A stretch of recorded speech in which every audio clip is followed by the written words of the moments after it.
asalaamaaleykum wa rahmatullah professeur maa ngi lay nuyu di la ziar. maa ngi lay fay sëñ Pape. di nuyu ñi ñuy suivre ñëpp ci chaîne bi. am naa vidéo tey bi nag dañuy ñëw ci li nga xam ne mooy huile. voilà huile nag du huile essentielle mais huile végétale. voilà muy njariñu diw bi bàyyeekoo ci sump lañ bëgg tey xam ay njariñam ak utilisation ci li nga ci xam nga partagé ko ak ñi nga xam ñoo ñuy suivre. waaw sëñ Pape huile de sump nekk na huile boo xamante ni huile bu bëri njëriñ la. ci wàllu faj. feebar yi muy faj bari na. ci wàllu cosmétique aussi bari na. mais dañuy ñëw rek ci feebar yi nga xamante ni. moo ñu tax a jóg. donc baax na ci li ñuy wax fièvre jaune. moom huile de sump boo ko amee. baax na ci feebar bu ñuy wax goitre. goitre baax na ci. la dysenterie amibienne muy biiru taññi. nit ki buñ ko amee baax na ci.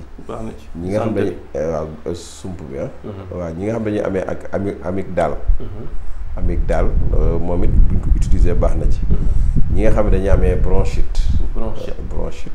moom it buñ ko amee di ko utiliser baax na si ñoom.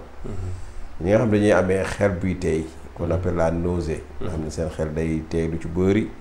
suñ koy jël baax na ci ñoom. ñi nga xam ne dañuy amee la constipation. di seere.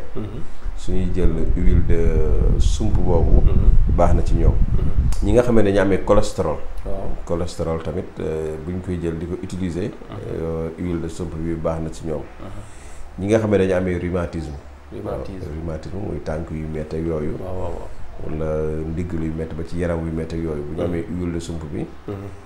di ko naan mais aussi di ci maase di ci diw tànk yi yooyu baax na. bu ko defee ñaari interne ak externe bi yëpp ngay utiliser. maanaam da nga koy utiliser di ko naan mais da nga koy utiliser sous forme de massage aussi. moom it anti fatigue la ñi nga xamante ni dañuy sonn bu la neexee ñu maase la ko frotté wala ko. wala nga jël ko tamit di ko naan baax na ci ñi nga xamante ni dañuy amee fatiguement. ci vidéo bi passé ñu doon def tension artérielle. muy hypertension muy tension biy yéeg. waxoon nañ ni baax na ci moom ñi nga xam ne dañoo amee tension buy yéeg. suñu amee huile de sump bi. baax na ci ñoom. di koy utiliser. ñi nga xamante ni dañu amee problème de digestion. moom it baax na ci ñoom. ñi nga xam dañu am problème lu mel ni ndoxu siti buy génn seen yaram bi. ci kaw. waaw ci peau bi. moom it buñ koy am di ko naan mais tamit di ko ci diw baax na si ñoom. ñi nga xam ne dañoo amee lu mel ni waga. xam ni xaw ma waga lañ koy wax yu demee noonu. waaw moom it buñ ko amee huile de sump boobu di ko ci. góom yi ci kaw góom yi ci kaw ci yaram. waaw kay moom it buñ ko ci diw baax na si ñoom. ñi nga xam ne dañu amee colopathie fonctionnelle. bu ñu amee huile de sump boobu. di ko naan baax na si ñoom. ñi nga xam ne dañu amee ay biir buy metti qu'on appelle des maux de ventre.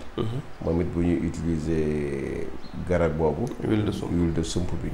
di ko jël moom it baax na si ñoom. ñi nga xam ne dañu amee lu ñuy wax les reflux gastriques. nga xam ne.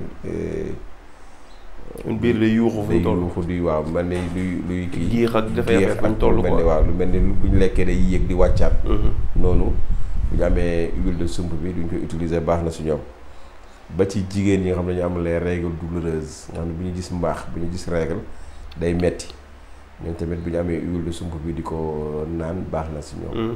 donc kon da ngay gis ni huile de sump Pape li mu mën a faj ci doomu aadama bari na. kay te xëy na dañ ko xaw a négligé. wala xëy na dañ ko xamul bu baax. mais daal bëri na looy wut ci garabu tubaab. mi ngi ci garab mi ngi ci sump. mi ngi ci huile de sump. ci benn expérience benn waaye doon na ma wax ni ma.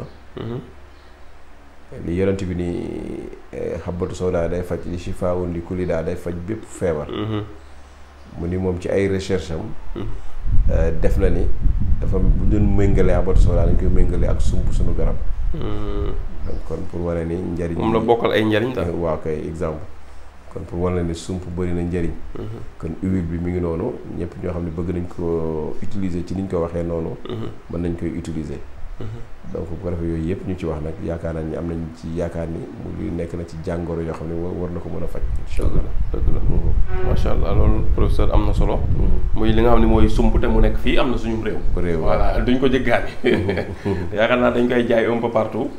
ci route nationale bi waaw bëri nañu koy jaay quoi. ay route nationale bi waaw ñu koy ak ñuy jaay huile essentielle.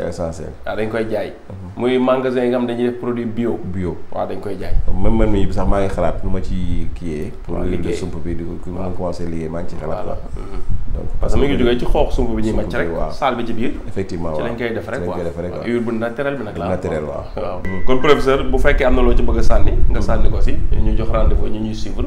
ci vidéo bi nga ñëw mooy vidéo bi semaine bi tëj vidéo semaine yi mooy boucler.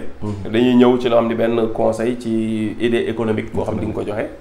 koo xam ne intéressé na la nga mën ci def say gëstu pour mën cee yëngut. waaw Pape sump dafa nekk lu bëri njëriñ. huile bi dafa nekk tamit lu bëri njëriñ. doom bi nekk lu bëri njëriñ garab gi nekk lu bëri njëriñ.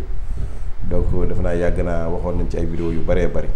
donc bu ko defee kon ñi nga xamante ni am nañ feebar yi ñu wax ñu mën a huile de sump dañ koy ut di ko utiliser. di ko naan wala ñu def ko ci li ñuy lekk wala ñu di ko toggee ñoo xam. dëgg la donc bu ñu koy def rek yi ñu fi wax yëpp yàlla mën na ci def xéewal. te cherul yenn cher yi.